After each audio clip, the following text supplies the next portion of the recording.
Alright, so now what I want to do is go over the hotkeys for this class. Some of these are going to be repetitive from other versions of Adobe software, and some are going to be brand new or slightly modified. So along the top of your screen in After Effects, you have that title bar here. So the hotkeys for this are V for the selection handle, which is the arrow. This is going to let you select things.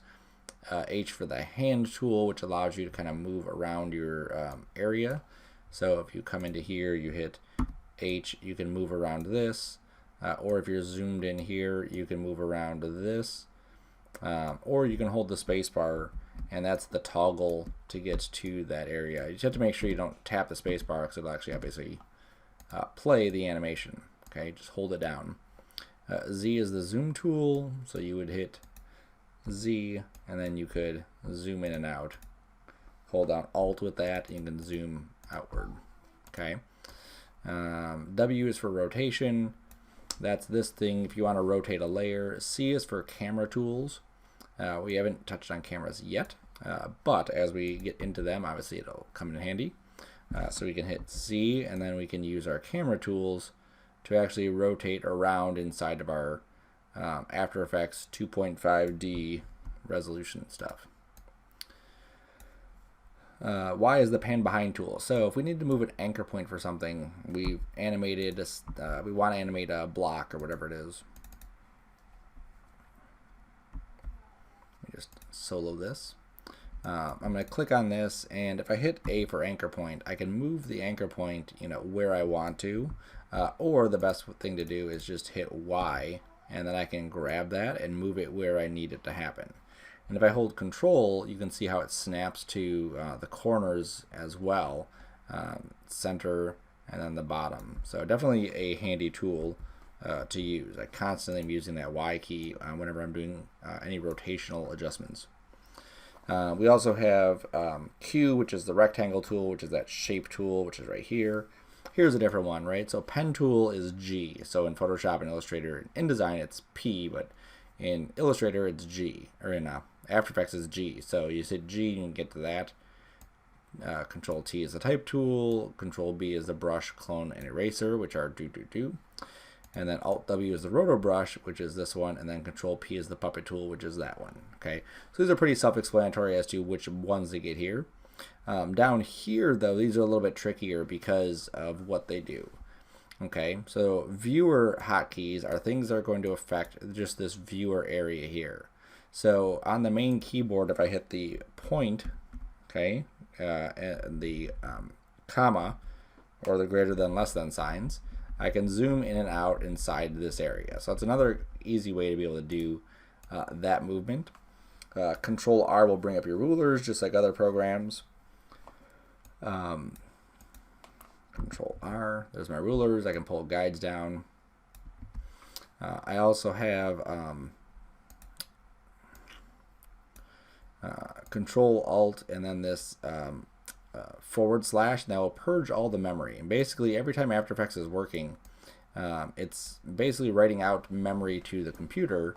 And so this purge all memory right here, Control Alt and then that number pad / will basically clear out any of the stuff that's After Effects has been saving. So it's good to do if your computer just starts acting slow. Just hit that Control Alt and then /.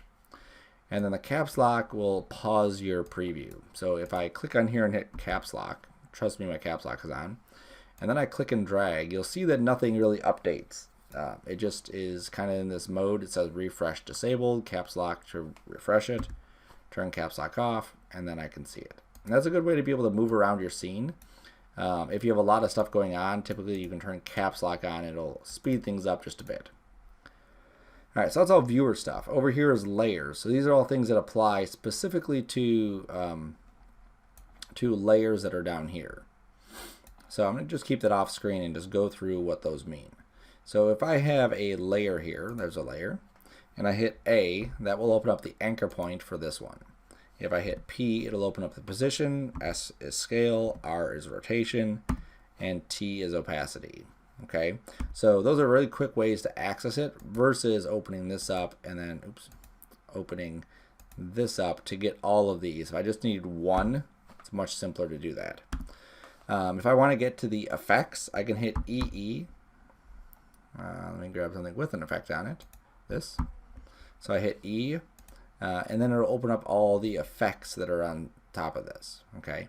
So again, another useful tip or tool hotkey to use because we may want to get to those effects that are inside there. U is going to show us any expressions or keyframes. So anything that's been changed on here and has keyframes, it will show us those keyframes. So here, that's everything that's been keyed. If I go to my clouds, here I hit U, zoom out, I can see the keyframes there. And again, it just gives you an indication as to, oh, this item has been keyed. Here are the keyframes for that specific item. And then you can modify them as is. Okay. If you just want to see what's been modified, so if I hit U on here, you'll see that nothing happens. If I hit U twice, it'll show me everything that's been modified. So I move the anchor point, I change the position, and I change the scale of this. So that's why it's showing when I tap U twice. And again, you may want to know what's been changed so you can undo it or troubleshoot if there's a problem. Control Y is our create a solid hotkey. So if we need to create a new solid, use Control Y. It's not on the list, but Control Shift Y will allow us to go to the layer settings. So we need to change the color, we can do that. If we need to move a layer, so this layer right here, this is my cloud right there. So I need to move that cloud to start right here. I can just use my left bracket. And that moves the layer down so that the cloud will actually start right here. If I wanted it to, let's put that back to the beginning. If I wanted it to end right there, I could use the right bracket and it'll end right there. Okay, so it's in this case, it's just going to disappear, but that's what it'll do. Okay, now that's actually moving the layer left or right. Okay, if I did it on here, you'd be able to see that a little bit clearer. There's the start point, here's the right point, the end point. So you can see how it's adjusting where those two things are starting and ending. If I need to cut something, not just move it, but I actually want to cut where that layer shows up, I can go to the cloud and use the Alt left bracket to say cut this right here. Go to the end, hold down Alt, use the right bracket, and it'll cut the end of it. So it's not moving the layer, it's just cutting the layer at that point. So again, that might be something that you want to happen so that you can cut just a specific part of it out. The next one is setting a time marker.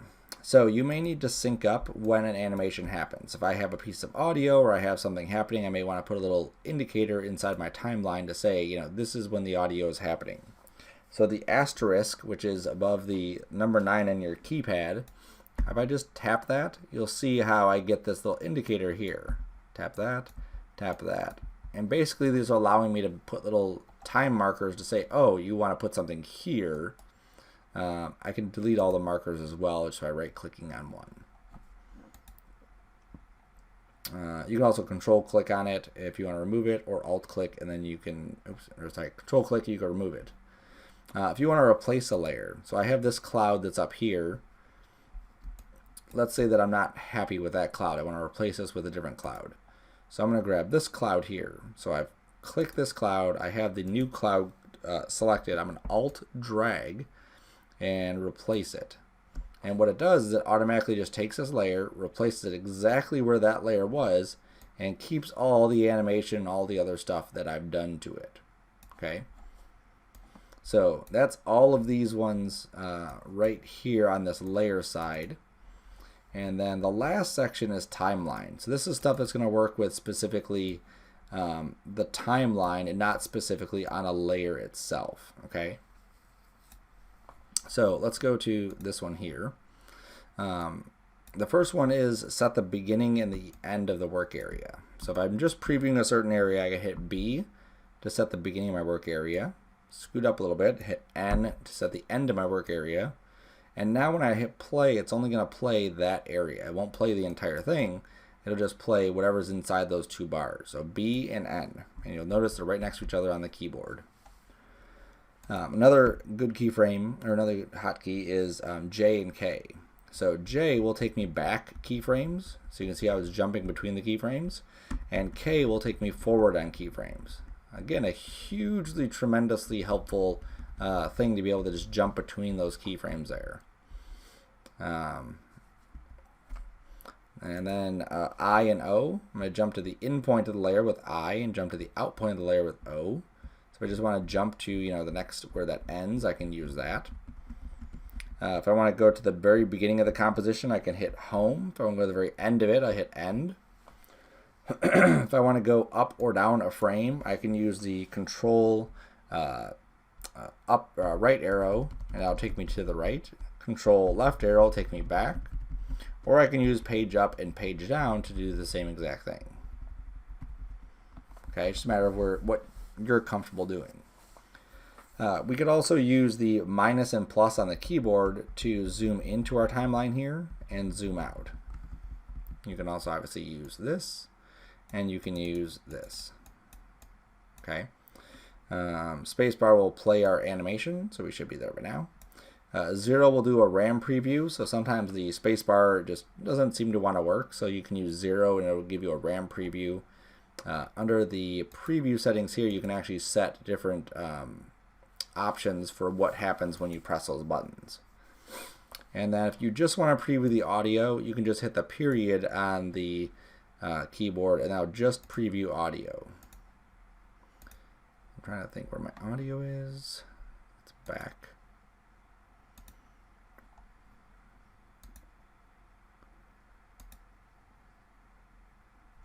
Now there is audio on that. There we go. So I just hit the period hotkey. It'll just play back the audio and not the video. In this case, we can't hear it because I have my speakers off, but that's what that would do. Okay, so it's not a whole lot of hotkeys, but you can definitely see how these are going to help us navigate the interface a lot better and help us work a lot quicker. So make sure you're using those. Make sure you're memorizing these as you're going. Keep your list right next to you.